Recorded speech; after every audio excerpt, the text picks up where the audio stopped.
Well, I hate to say I told you so, but I told you so. The Clippers do it again with their third consecutive first-round exit, and most specifically, James Harden does it again by disappearing in a Game 7. We're going to talk about that, and does Paul George deserve an apology from a couple individuals? We'll get into all that, including the chaos of the NBA playoffs first round, but welcome in to Philly Take with RB, and I'm going to get right into it, man. Here's a tweet that I put out on March 24th, 2024, over a year ago. I said, James Harden disappeared in the second half against the Sixers today. Beware, Clippers fans. It is just a preview. And then when I dropped my playoff preview this year, I put out this tweet saying there's only one person who can take the Clippers where they want to go, and his name is Kawhi Leonard. Same thing I reiterated in that video. And look, I'm not here to crap on the Clippers. I'm not here to even crap on a specific individual. All I'm saying is that a leopard does not change its spots, right? And the Sixers went through this, and we tried to warn the Clippers fans, and they all flooded the comments of that video. They flooded my DMs. They called me a hater. They called me every name in the book, and I hate James Harden, and I have never watched ball, and I don't know what I'm talking about. Look, man, all you got to do is open your damn eyes. Matter of fact, I was away on a vacation, and that's the reason that I didn't even put this out yet. But I was watching all the games. I was watching most of them at least, and I definitely watched that Game 7. It's been a thrilling, enticing, exciting first round of the playoffs. And I was talking to a family member who isn't even that much involved into the NBA, and even he knew that James Harden was going to disappear. I told him to take an under bet, and he did, and he won. Why? Because James Harden always does this. I have no problem with James Harden personally. Matter of fact, I think he actually provided a lot of good for the Sixers, but when it counted and when it mattered most and when the bright lights came on, he did this.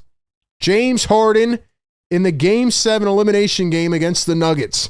By the way, the Clippers were down 35 in this game. They didn't even show up to the gym. You're going up against a team that fired their coach and GM with 3 games left in the season. I picked them to win in 6. They won in 7. Everybody thought I was crazy. Why? Because of this.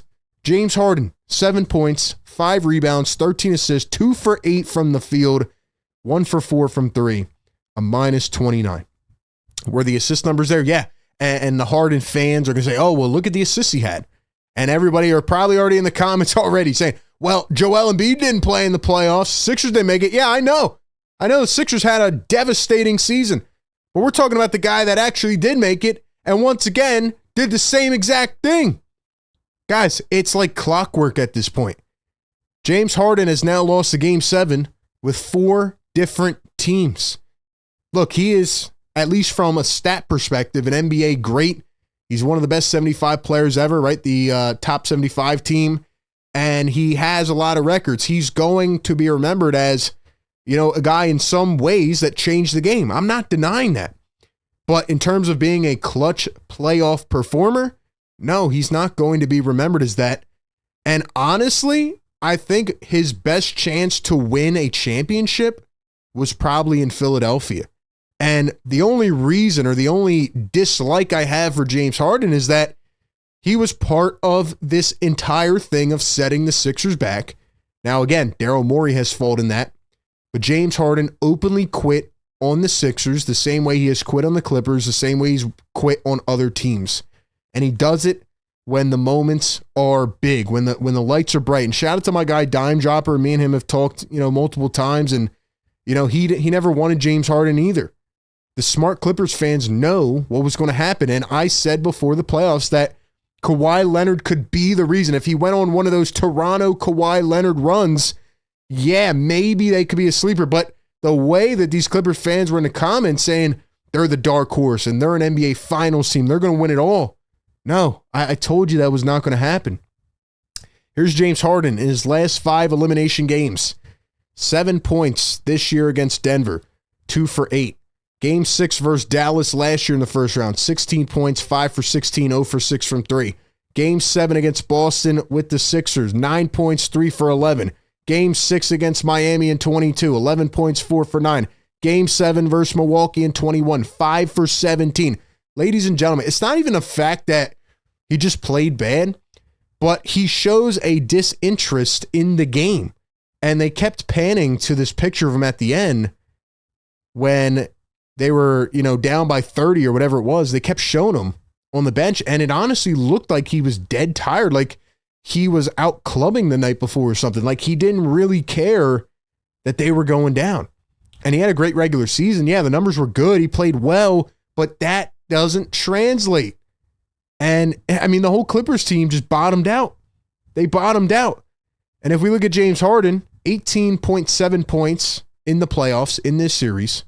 How many did he average in the regular season? He averaged 22.8, led the team. His numbers dipped in the playoffs. He didn't score as much. And I know they're going to say, oh, well, they didn't run it through him and this and that. No, he didn't take advantage. He didn't take the reins. He didn't want it. He didn't want that opportunity. Clippers were built pretty well. Zubats had a great season. Kawhi came back at the end, was healthy, but the Clippers were not going to win anything because James Harden doesn't show up in the biggest game. Simple as that. Least amount of shot attempts in any game this series. 8 field goal attempts in a closeout game. And he only had 7 points. I mean, it's clockwork at this point. Oh, and another guy, Norman Powell, right? Norman Powell and James Harden owe Paul George an apology. Norman Powell saying that getting rid of PG was addition by subtraction. James Harden saying, well, you guys know the players that we had last year. You know the team we had. You know the personnel. Yeah, we do. We do know Paul George. And you know what? Paul George is still the only star that's made the conference finals with the Clippers. So maybe you guys owe him an apology. Look, Paul George had a terrible, terrible season with the Sixers. One of the worst years he's ever had. And he was awful. And Sixer fans have every right to be mad at him. I mean, he looked completely washed. But a couple years ago, when Kawhi was hurt, Paul George actually rose to the occasion and took them to the conference finals. James Harden never did that. I tried to tell you all that it was going to happen. Sixer fans knew it. But now Clippers fans can, I guess, see the light of the day. And they've been bounced 3 years in a row in the first round. So that's where we're at. And it just caps off a chaotic first round of the NBA playoffs. Here is the bracket right now. OKC versus Denver, Cavs versus Pacers, Knicks, Celtics, and then Timberwolves and Warriors. Ladies and gentlemen, who do you think is going to win the finals? I had some of my picks right. Some were wrong, right? I'm not afraid to say when I'm wrong. Here's the picks that I had so far in the first round. How many did I get right? Let's see. I had Cavs correct. I had the Celtics winning. Pistons and Bucks were not correct. Thunder I had. Nuggets and Warriors. So 3 in the West and then 2 in the East. So yeah, man, it's been a chaotic playoff so far. I hope it continues. I think it's going to be an interesting second round. I think the Celtics will beat the Knicks. I think the Cavs will beat the Pacers, even though the Pacers got a leg up already and the Cavs are dealing with injuries. OKC, I'd probably expect to beat Denver, and the Warriors-Wolves might be the best second round series. I mean, 2 upsets, 2 teams that are coming in hungry, and that's going to be a dogfight. I don't really know. I think the Warriors can pull it out, but the Wolves are playing really, really efficient right now. Speaking of the Golden State Warriors, I got to give a shout out to Buddy Hield. Buddy Hield dropped 33 points last night in a Game 7. And I know he had a similar pattern to his Sixers playoffs last year, right? He was non-existent for many games. And then when it matters in an elimination game, he shows up and he starts chucking threes and hitting them. But Steph Curry had maybe the worst first half ever last night. And Buddy Hield saved him. And he was the unsung hero. And it's just a part of the 76ers curse. Guy goes to another place, plays very well, and is effective when they need him to be. And it sucks that he could not do that for the 76ers last year in the playoffs. So, ladies and gentlemen, you had the Warriors-Rockets first round series. You had the Knicks and Pistons. You had the, who's the other one? Nuggets and Clippers. I mean, could this be one of the best playoffs in recent memory? It's been really good so far. But overall, at the end of the day, at least in Sixers territory, we are waiting for the draft lottery. And hopefully things can get better and the Sixers can find a way to get back into the playoffs next year. Because I'll tell you what, man, it's been thrilling basketball, and I wish the Sixers were a part of it, but they're not. They are sitting at home the same way the Clippers are now sitting at home. Give me all your thoughts down below in the comments section. As always, appreciate everybody for tapping in. Be sure to like, comment, and subscribe, and I'll catch you on the next one. Peace.